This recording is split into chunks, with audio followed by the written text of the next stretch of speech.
reviewers based on their experience, their expertise, and we ask them to review specific aspects of the paper. We will aim to avoid reviewers with clear conflicts of interest, as I mentioned earlier.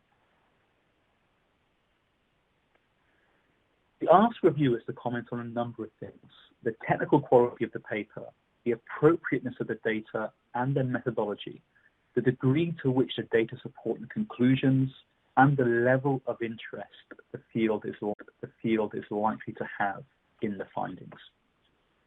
We also ask that reviewers acknowledge any potential conflicts of interest. Not all are deep for the editor, and we rely upon reviewers to be honest.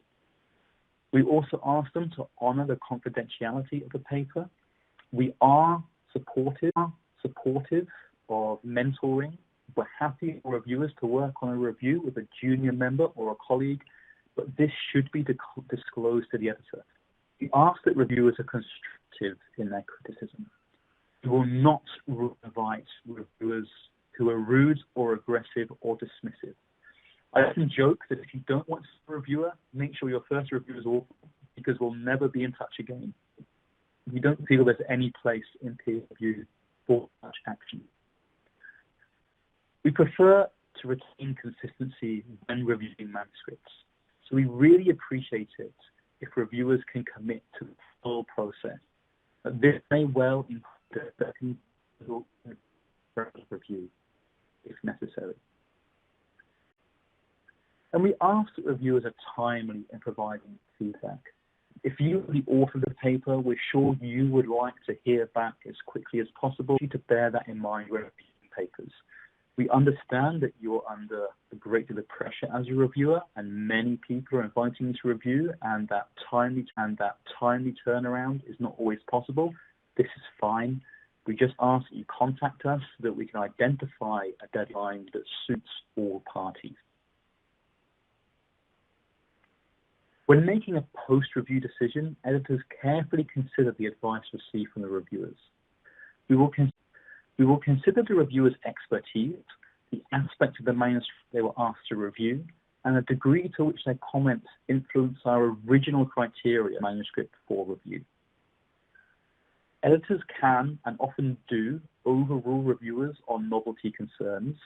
When it comes to novelty, it is the editor's decision. However, an editor of a high impact journal will very, very rarely, almost never overrule a reviewer on a technical concern, at least not without seeking additional advice from another reviewer. We are no longer practicing researchers, we are editors. We do not technically review manuscripts. If reviewer advice is split, we will sometimes invite other reviewers to comment on a reviewer's concerns if they have overlapping expertise, or we will invite an adjudicating reviewer into the process. What we do not do on any situation is count votes. 2 negative reviews versus 1 positive review do not necessarily mean the paper will be rejected. And when it comes to post-review decisions, there are really 4 primary decisions. Unfortunately, at high impact journals, very selective. Rejection tends to be quite high on those. These will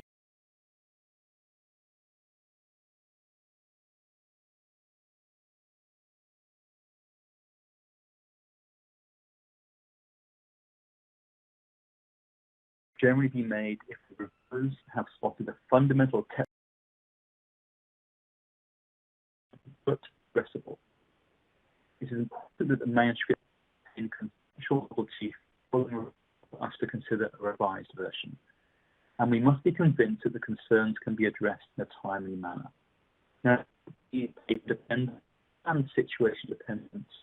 At the moment, for example, during the COVID-19 pandemic, we are understanding that it may take longer to revise papers than it normally would previously. If the paper needs some additional discussion, reframe it, or minor data added, this is what would constitute a minor revision decision. In this instance, we would likely reject the current revised version. If everything is perfect, review and no concerns have been raised, we might accept the paper for publication, but this rarely happens after one round of review. Most manuscripts, in my experience, require at least 2 rounds of review. This is particularly true for interdisciplinary papers.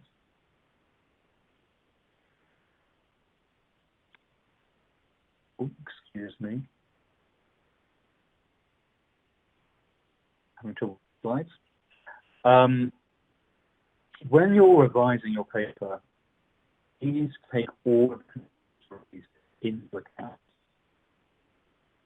If the reviewers have requested extra data collection, model simulations, statistical analyses, for example, I would always encourage you to perform the additional work rather than trying to argue your way around the requests. These requests will almost always certainly strengthen final manuscripts, and you are far more likely to convince the reviewer. Alongside the manuscript,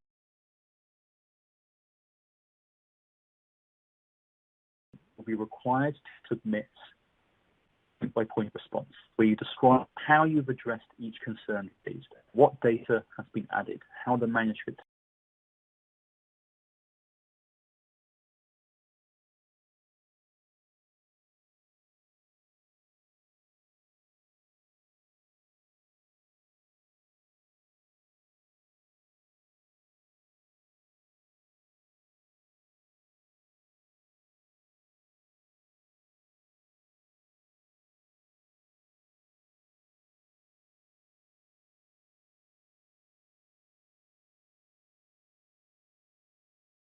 identity. Reviewers are protected by anonymity. They cannot really be bullied into submission.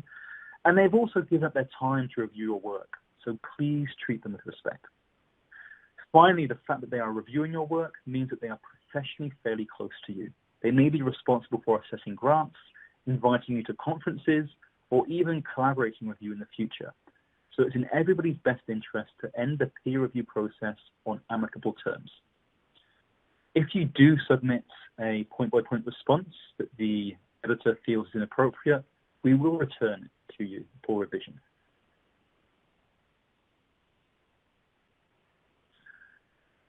If your paper is rejected after review or before review and you feel genuinely agree with the decision, please appeal. That is allowed. If you do attempt to appeal, then I recommend you take a few days to look over the reports and try to understand that decision. If anything is unclear, we encourage you to contact us. All appeals will be handled by the same editor, but to be fair to new submissions and those for consideration, appeals are not necessarily prioritized in the workflow. When preparing an appeal, I recommend separate the factors that led to the into technical factors. For example, the data does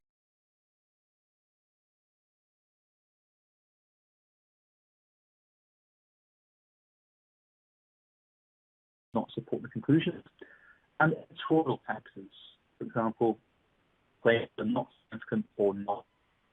Well-argued letter provides may convince us to reverse our decision, but it's much more likely that new data will be needed. Things that will not be the case in an appeal include about your own reputation, how many were convert, or how much your grants were. Please also avoid specific attacks on the reviews, providing you and only that will change the reviewers. I do want to make it clear that editors don't like papers, particularly those we review, and we're happy to make a decision if the evidence is there in support. If an editor doesn't feel the manuscript is a strong candidate for their journal, they may well identify a journal in a portfolio that would be a better fit. This will often be communicated in the decision letter. You find the best home possible for your work. So if you receive such a submission, please take it seriously. The choice to submit, however, is yours and yours alone. Papers are not automatically transferred. You can choose the journal you want to send your paper to. If you send your paper post-review, then you have an opportunity to revise your paper and the reviewer identities and reviews will also be passed on to the receiving journal. Finally, after acceptance, we still need to perform some tasks on your paper. It's definitely a moment for celebration, but we need to get your paper in shipshape condition to be read by the community. So we ask that you follow our formatting guidelines closely. We will send it for copy editing and typesetting, but if you don't follow the formatting guidelines closely, then errors can be introduced. You will, of course, have an opportunity to make minor revisions at the proof stage, but please do keep these minor. Anyone trying to reinsert that pun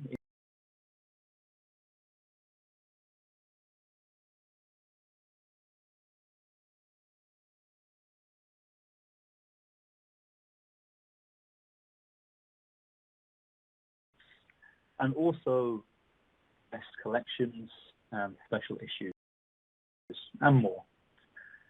In addition, at the article level, we have introduced several article enhancing elements such as star methods, which categorizes methods in a specific structure to ensure reproducibility, and also figure 360, which is an interactive version of an article's figure.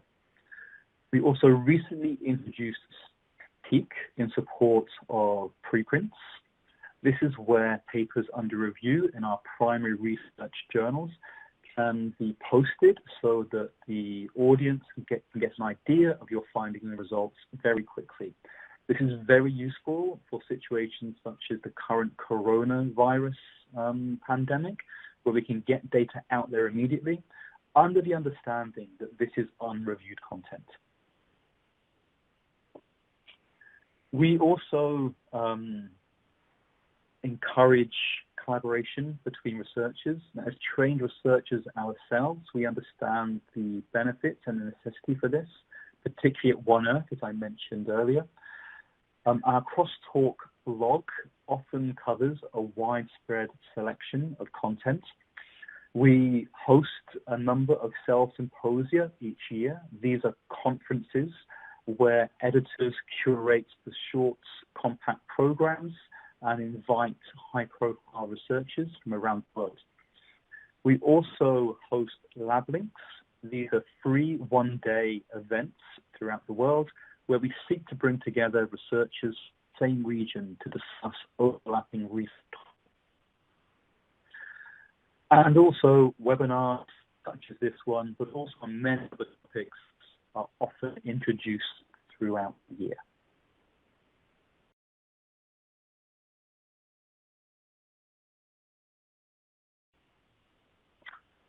Finally, I'd like to spend a moment to draw your attention to some of our resource centers. We put these together relatively infrequently, but throughout the year, to feature free access to content that can help tackle global challenges. These are usually put together in partnership with our partner publishers. Here are two examples. Firstly, our current coronavirus resource center.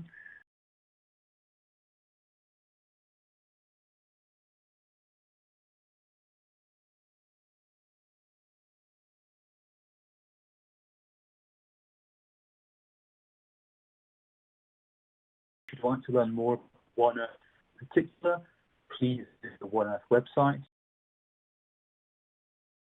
Feel free to contact me personally or one of our other editors. If you'd like access to press contents, please feel free to recommend to your librarians. One Earth is currently free to access to all. We are currently in our promotional period, but this will end in September. So on that note, I'd just like to thank everybody for tuning in today. I hope you found this helpful. Lots of questions have come in during the talk. I'll think through these in the time that remains. Apologies in advance if I don't get to your question. We will try to follow up at a later date with any questions. We may group these to make them easier to respond to, but we will try to follow up. So if you just bear with me, I I shall look through the questions and see what I can answer. Okay, here's a very common one. What are the chances of acceptance of a revised manuscript? Now, very article dependent. As I mentioned earlier on, it will depend on the degree and the nature of the revisions required. If we've made a major revisions decision and we've invited to resubmit, then there's a chance that it will be accepted. We will not advise resubmission if we do not feel there is a chance that we would accept your paper. But the editor will or should make it very clear in a decision letter the grounds for re-review or acceptance.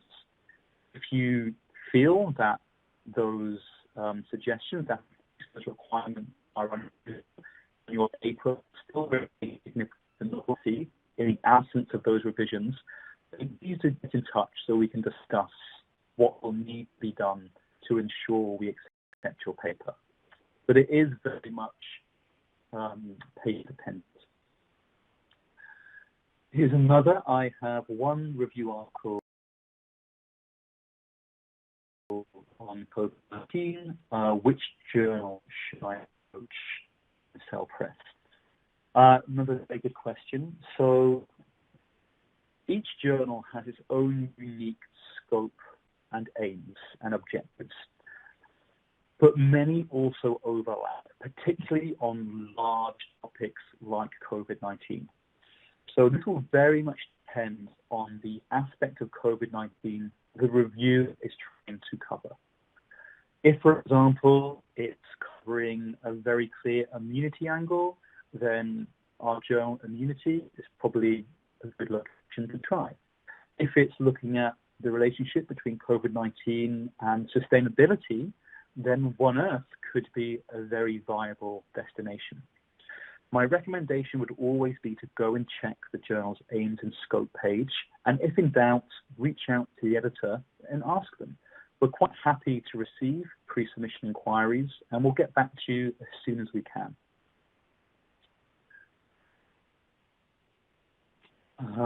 Okay, which is better, to submit to a multidisciplinary journal or a specific scope journal? Again, a great question. I touched upon this early on in the talk today, but I'll expand a little here.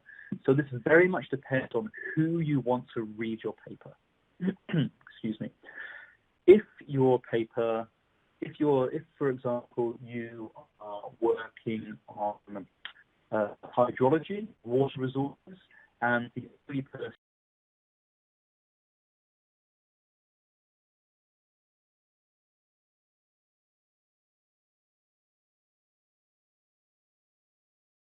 journal is likely to attract a much broader audience. I also give the example from a One Earth perspective. If you're working on a paper that focuses purely on climate change dynamics or climate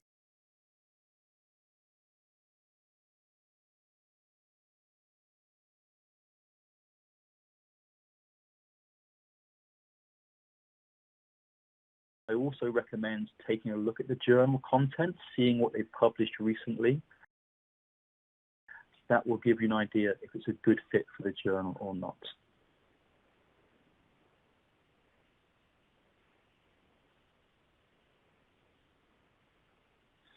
Do we need to have excellent results to publish in top journals?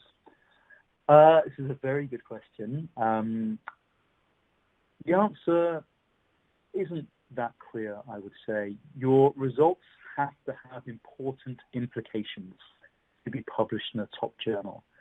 Your science needs to be robust and clear, and your results need to be more and very true. It needs to really be appropriate to the question. If those are there,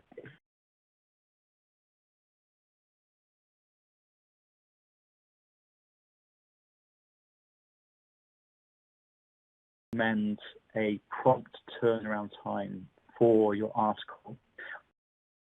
This is mainly to ensure a compromising article hasn't been published in the period.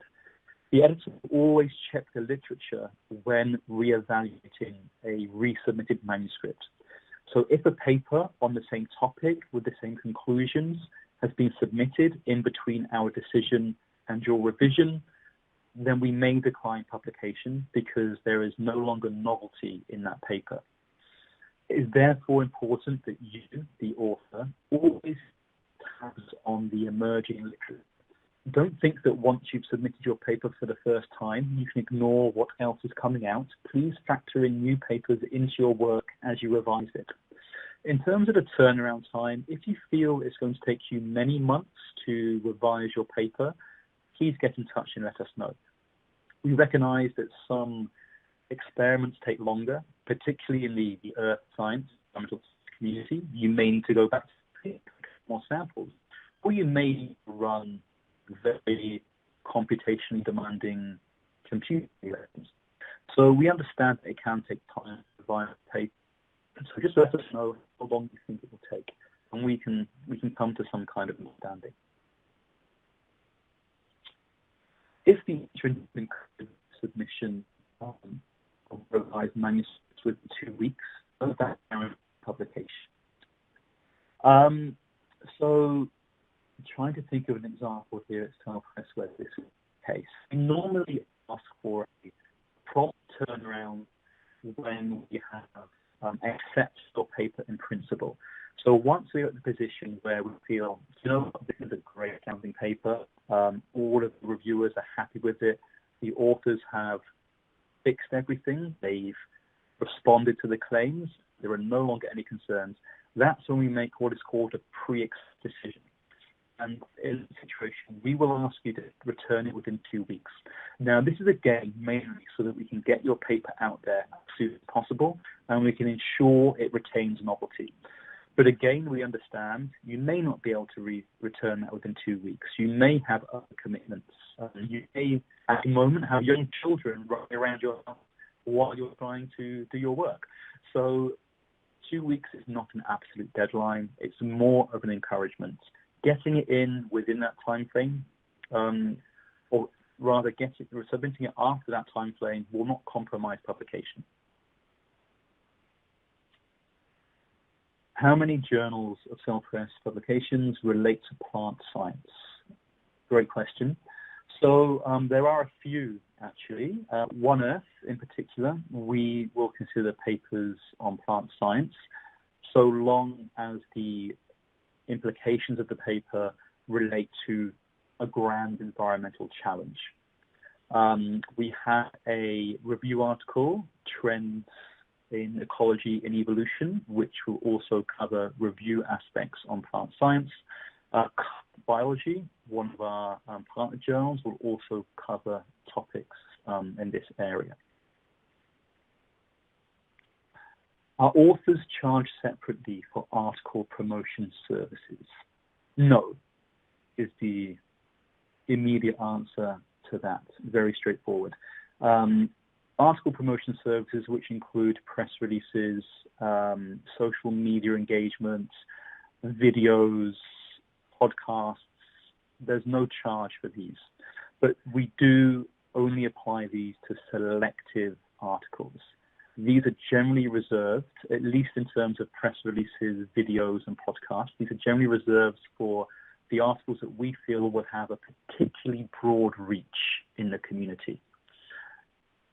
Social media promotion, we tend to apply to the majority of the papers we publish.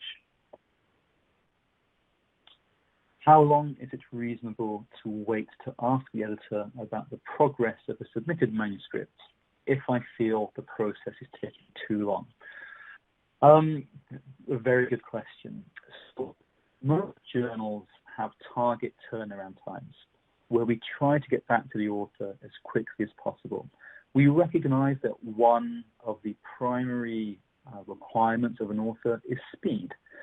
People want their papers assessed quickly. We will certainly try to do, well, we will certainly always try to do this, and we definitely try to assess papers that we feel maybe don't quite make our editorial bar very quickly. So we try to reject papers that we feel are better suited to another journal within a few days to make sure that you can submit it elsewhere without delay. Generally, we aim for 7 days, 5 to 7 days for a paper, whether we're deciding to send it out to review or to return it to authors. I think a more realistic turnaround time for many journals is 10 days. If it's longer than 10 days, then I would reach out to the editor and ask them if your paper is close to a decision being made. We don't mind you asking this. This is absolutely fine. This isn't going to compromise our decision in any way whatsoever. We do try to get through papers quickly, but sometimes we have other tasks. Sometimes we may have editorial absences. There are times of the year where we have a high number of submissions, so we can't always meet those target turnaround times. But please feel free, I would say, after a week to 10 days to reach out to us and just inquire.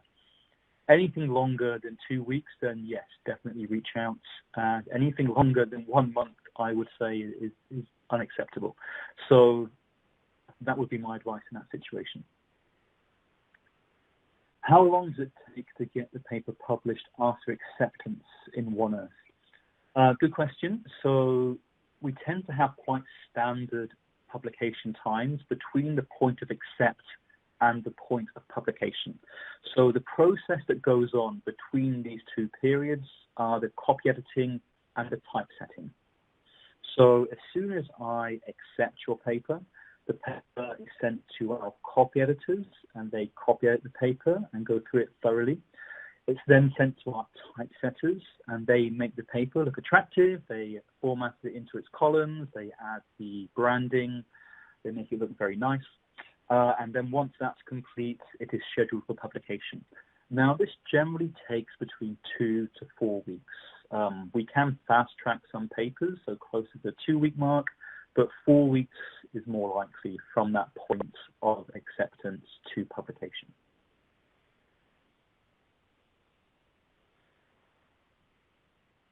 How much cost is the publication fee after the accepted manuscript? So this varies across journals. So the majority of journals at Cell Press are what we call subscription-based journals. So there is no fee to publish your paper. You publish your paper for free, but it can only be accessed via a subscription. The other model that we have are the open access models, where the author does pay an article processing charge to publish their paper, because the paper will be made immediately available to all once it's ready. Now, those fees vary across journals depending on the journal, depending on the editorial bar of the journal in our portfolio. So it varies from now $2,000 up to $5,000, depending on the journal. Now, we do offer waivers and partial discounts on paper. Decisions are made on a case-by-case basis. So if you have any concerns, please reach out to the editor and let them know.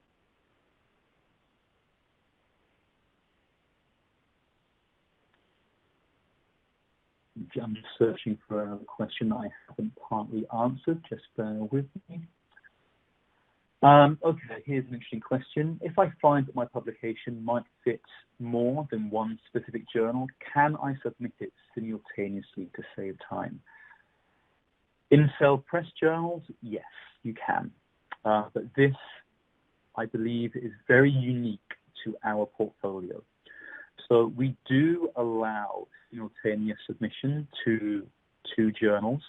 And the way that we handle this is editors at each journal look at the paper, we discuss the paper, and we decide which journal should send the paper for review if both journals are interested in that paper. We agree with the reviewers and will handle that review process. At the end of the review process, we may have a clearer indication based on the reviews which journal this paper better fits. When that's the case, we will then recommend to you one journal over another. Journals remain interested. So yes, you can, but this is very much self-press. What you cannot do is submit your paper to 2 journals at 2 separate publishers at any one time. This is not permitted. Can a student publish a review article without the consultation of professors, or should they ask their professor to submit it for them? When it comes to submission, you can submit a paper on your own. You don't need it to be submitted by your professor. We will not make a decision based on who submits the paper. When you review article, I would strongly recommend that you take on board the advice of the professors. Be in a very strong situation to educate clearly and accurately on how to write a review article, what to think about, and how to execute the paper. That you cannot make attempts on your own, of course. I believe the outcome will be much more positive if you have advice from senior members of your group.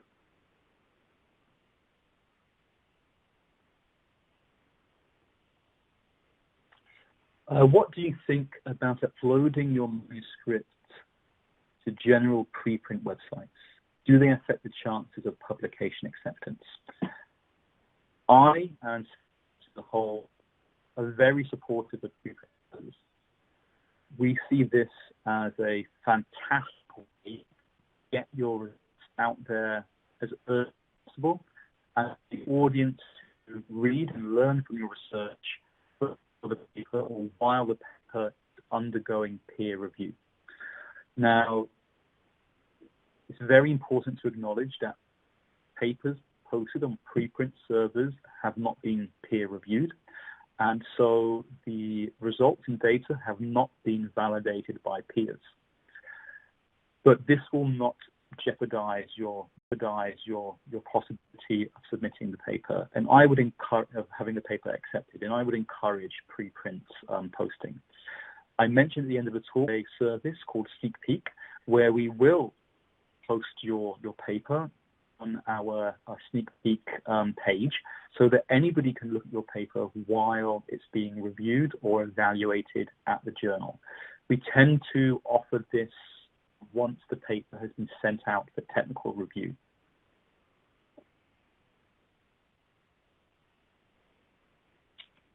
Are authors known to reviewers during the review process? That's the question. So, yes. At the moment, across press journals, blind peer review. The reviewers will always know the identity of the author. But this is a very timely question, because very soon, in a matter of weeks, one of our sister journals will be trialing a double-blind peer review process, where authors will be blinded to the reviewers. You will be able to select this at submission. A few important points regarding double-blind peer review. It's important that when you prepare your manuscripts, you make sure it really is blinded to the reviewer. Make sure you don't include an author list. Include the author list, the author contributions and acknowledgements in a separate cover letter, but not in your paper. Make sure you don't refer to your own work in the paper. Quite often, I read a paper that wants to be double-blind. In my old position in Nature Communications,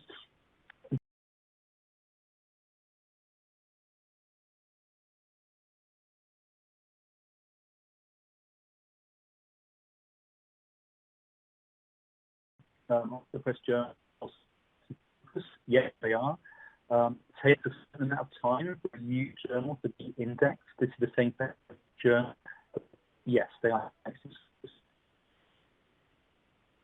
We contact the preceding reviewers and after.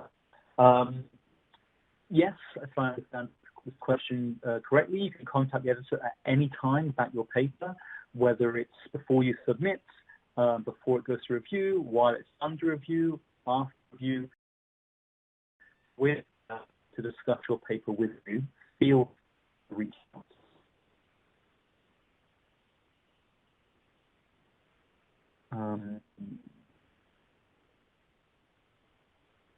One more question, maybe.